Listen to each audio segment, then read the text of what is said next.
text, Jesus makes reference and calls them dogs.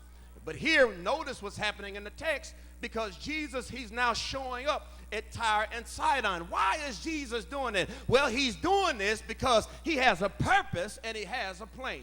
Can I give you the background? In the same chapter, Jesus had to deal with church folk. Somebody shout church folk. Jesus had to deal with the scribes, the Pharisees, and the Sadducees. In the same chapter, Jesus was talking with them because they brought up an issue with Jesus. Jesus was trying to perform one thing, but they were saying, Jesus, well, let me tell you this, that it's not right for individuals to sit down at a meal and not wash their hands. Yes, they were trying to argue the fact, Jesus, what's up with your boys? What's up with everybody? And when they're sitting down, they won't even wash their hands. And Jesus saying, it's a shame y'all so smart to be so dumb. He says, you too deep with shallow mindsets.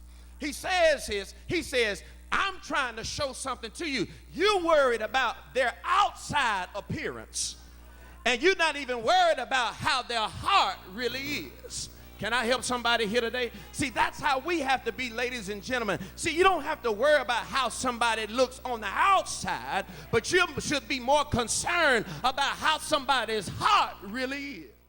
Matthew chapter 15, you find an individual that had some social injustices, that had some injustice things to take place in their lives. And surprisingly, Sister Austin, it didn't come from the scribes. Surprisingly, it did not come from the Pharisees. Surprisingly, it did not come from those in the community, but the text shares with us that the no came from Jesus. Lord have mercy. Can I tell you, ladies and gentlemen, I want to put this in your pocket. Sometimes sometimes your best blessings is when God says no. Woo, thank you, Jesus.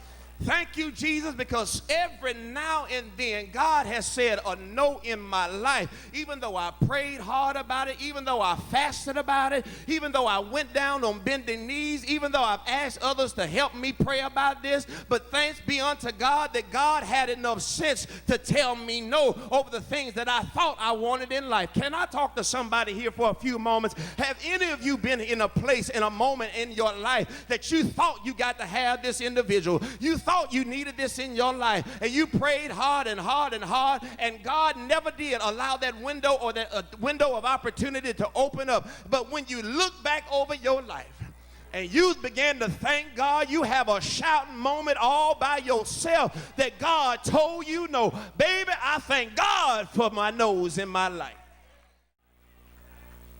There comes a time we must make a stand for what we believe, because just because it looks like it's not working in our favor, just because somebody may be holding the key, just because someone may be standing there with an opportunity with your name written all over, just because they say no, I'm here to tell you, child of God, don't you give up.